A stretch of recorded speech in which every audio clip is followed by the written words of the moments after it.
All right, well, number 16, LSU, 7-point favorites on the road, Columbia, South Carolina.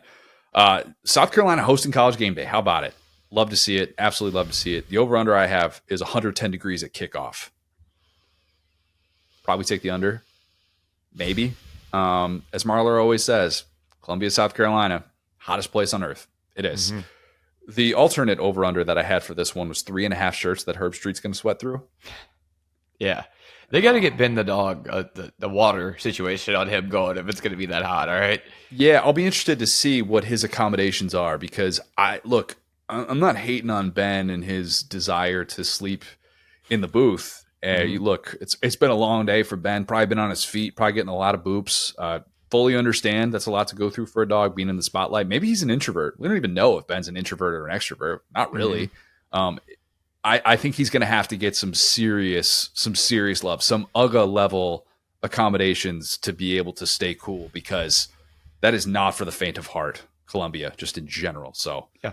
And speaking of people who need water breaks, I'm sure you'll get to this, but this is an offensive defensive line matchup for the year. I mean, when you talk about Dylan Stewart and what he's been able to do, and when you talk about the LSU line that is underperformed objectively, I think this is a really big chance for both of those units. And the fact that, the pressure from South Carolina is kind of up the middle and the strength for South Carolina is on the the strength for LSU is on the outside in the tackle spot. So yeah, I think that heat situation is going to be a pretty big deal in this game as there's some massive humans that are really going to be leading this charge on both sides. Well, I think that matchup is a reason why game day can kind of justify being there. And I know it was an underwhelming choice for many to you're going to go to South Carolina, an unranked South Carolina team to face an LSU team that's already lost early in the season. There's not a better game. And yeah, I mean, the slate is what it is. Again, no bad Saturdays, but I think that's kind of the sell is that this South Carolina pass rush is already getting national discussion. Mm-hmm. And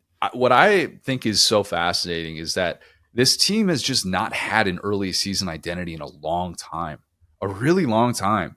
We had the moments of late season upsets with Beamer already. We've seen what that's looked like happen in 21, obviously 22 with the Tennessee game with Clemson and all that. And, we've had these moments with South Carolina, but to come out of the gates and actually show we deserve national consideration. And here's why. Here's something that anybody can see and know we have a real strength. That has been lacking for a long, long time. And, if you kind of go back to it, 2014, obviously the last time that they hosted College Game Day before this, and that was a September game against Mizzou.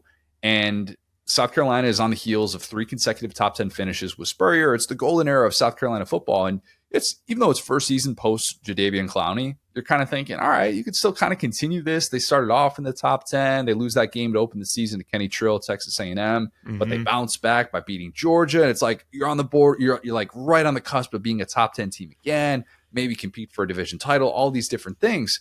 And you have a 2-score lead late in that one against Mizzou. Mizzou rallies back and wins that game. Not only does South Carolina fall out of the top 25 with that loss, their second loss of the season, 2 September losses, comes with the territory. They have to watch Spurrier quit midseason next year. Basically, a year later, he quits. South Carolina has 109 of their next 112 games are played as an unranked team. Wow. Will, there are only 3 games that they played as a ranked team were losses. 2018 got destroyed at home by Georgia. 2022 got embarrassed by Mizzou at home, a game in which South Carolina should not have lost, but Drink just kind of owns Beamer. 2022, the bowl game against Notre Dame, a game that was very much up for grabs, felt like a game South Carolina was going to win after the Clemson win, and they're ultimately not able to get it done there. Success can be fleeting. Opportunities in this sport, for those who aren't at the elite of the elite, they can be few and far between. And South Carolina has an opportunity on Saturday, a big time South Carolina opportunity awaits. If you had gone back 10 years ago, all right, 2014, talk to my guy Brad Crawford, talk to anybody who roots for South Carolina passionately. Tell them that day that when they're hosting College Game Day, that they're going to go a decade in between visits from them. Say what you will about College Game Day, but it's a standard in the sport and it's a rite of passage. Okay. Tell them also they'd still be searching for their first win as a ranked team. Okay? they would have laughed you out of the room. And they're not ranked right now. Okay. So I'm not saying this like, oh, they have an opportunity to win as a ranked team. I realize that. But that's obviously at stake if you beat a team like LSU. I think you're going to sense that urgency from South Carolina. Like all of that is going to be there, and it's going to be evident in that atmosphere, which will be incredible. South Carolina edge rushers, as you mentioned, they're going to be firing off the ball. It's such a phenomenal thing that we're going to get this early season matchup with a couple of first-round prospects on that offensive line for LSU with Will Campbell, Emory Jones. Very well documented. That'll be discussed a ton pregame. We're going to get the film breakdowns of both of those guys. It's going to be awesome. That's great. Here's what I wonder about. I'm so tempted to pick South Carolina to win this game and just say vibes are going to be too good for them to lose.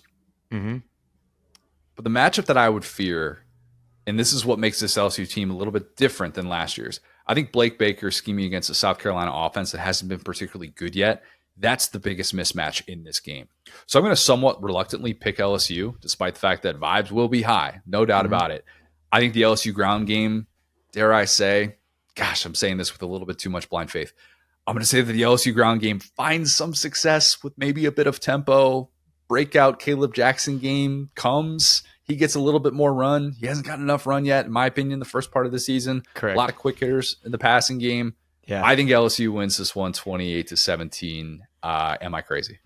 No, I mean, I'm right there with you. I think we're pretty lined up on this one. And just to be clear, like, Dylan Stewart is obviously an edge, right? And he's kind of a lanky gentleman, and he's young too, right? So when it comes to it, it's like, I'm not as worried. And I understand that one or two plays can completely make it with edge play, but where LSU struggled, like I said, was in the middle. I'm more worried about Tonka Hemingway because that dude has also been a force. And so when you look at, they're unable to run the ball up the middle. I kept thinking to myself in this game against USC, when are they going to start imposing their will on USC? And the tackles, we can talk about the false starts. They held up fine. It wasn't like the pocket was caving in on Nussmeier, but it really was that like Bear Alexander in the middle of that defense were kind of, they were making up for a man advantage. Like it was as if Bear Alexander was being accounted for by two people.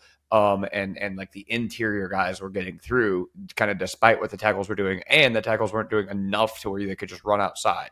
So that's kind of the situation is, like I said, I know those are the big names on the outside, but objectively, just to be objective, if you want to go top 10 in the draft and you can't handle a guy, I'm saying that's 100 pounds lighter than you and that young, 18 years old. Yeah. You need to come back to school at that point. You know what I'm saying? Like the dudes who are going to be there in the NFL for you, brother, are going to be a little bit different. So I'm not as worried about the tackles just for that reason, but there will still, like, I'm not telling you the line's going to play well. That's a different situation. So, because that's what I realized with USC. I was like, oh, wait, the tackles are, again, not playing great, but that's not enough when the inside of the offensive line is getting caved in and the run scheme is not good. So to your point, like that's a big deal, which is that, when John Emery is like, I'm devastated that he's hurt. That's a big problem for LSU's run game because it's not ever where we want to be as a school that kind of like Wisconsin has always had good running backs. And, on the other side of that, you talk about big game performances. I mean, I think Beamer has done well objectively. He's done better in big games than he has in kind of trap games like an Old Dominion, right? And Brian Kelly is a little bit of the opposite, right? I mean, Brian Kelly, historically, you talk about the Bama win. I think the Mizzou win gets kind of underappreciated because people didn't see what Mizzou was at that point in time, and we did, right? And I think that was probably the second biggest win he's had there. The bowl games are a little bit nebulous because of the opt-outs and stuff, but it's wild because a lot of the LSU media is saying, this is the biggest game for Brian Kelly at LSU because if they lose it, it's all going to come, whatever. And I don't really necessarily think that because, we're 3 years into this thing, right? I mean, I don't think it was fun to get clickbait every week during the first year or two where it was like, oh, Brian Kelly's going to lose the locker room. Brian Kelly's this. We're just kind of all used to it at this point, right? I mean, if he was going to get fired for blowing a week one game, would have happened.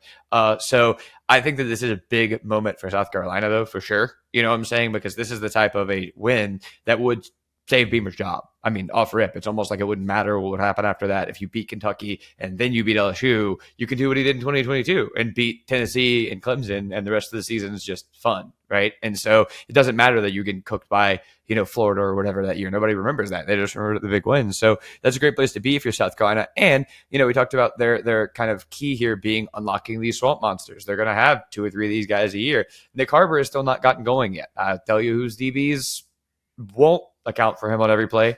And so at least Zy Alexander is allegedly, I'm getting the Zy Alexander copium. That's how I know it's bad. Where it's like, well, he did really well against Nichols. It's like, well, let's get him on some D1 athletes. So yeah, so I say all that to say this is going to be a nail biter for LSU. I think everything is lining up for this to be a beamer game, that he plays really well, that his team comes ready to go. I think that we need leadership on this LSU team. I think it comes down to the tackles. Will Campbell, Nussmeier needs to kind of step up a little bit in the way that Daniels did. And even if you're not making the plays with your legs the way that Daniels did, you got to set that tone, and you got to punch him in the mouth, and you got to get this team going and believing in themselves, because they really didn't in week 1, and in week 2, I'm just not going to count. Also worth mentioning, as great as Dylan Stewart is, as awesome as he's been as an 18-year-old, Kyle Kennard has very quickly been one of the most valuable transfers, not just in the SEC, but all of college football, coming over from Georgia Tech. Like, that's kind of the reason why they've been so effective up front, is that they have several guys that can beat you off the edge and that are just dominating these matchups. I mean, he was like lights out against Kentucky, and they have these guys up front, these, as you would call them, swamp monsters, that can just take over a game. So if they get those plays against LSU, when are those happening? Are those happening when it's 3rd and 8 and LSU is on the 25-yard line, and it's a play where Nussmeier takes a sack that he just can't take, and it costs LSU 3 points in a key spot like that, when it's a tie game and it looks like maybe LSU's got momentum? You know, what are those plays coming from?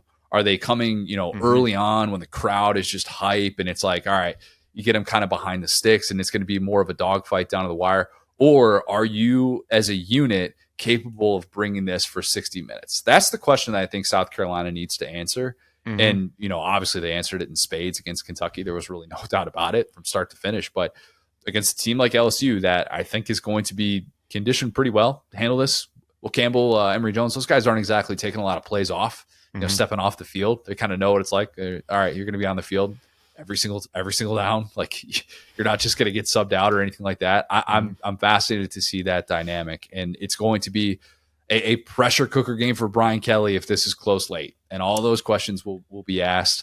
Because if you get off to a 1-2 start, while it is different in the 12-team playoff era, there's no doubt about it. You just know the rhetoric of what that's going to look like.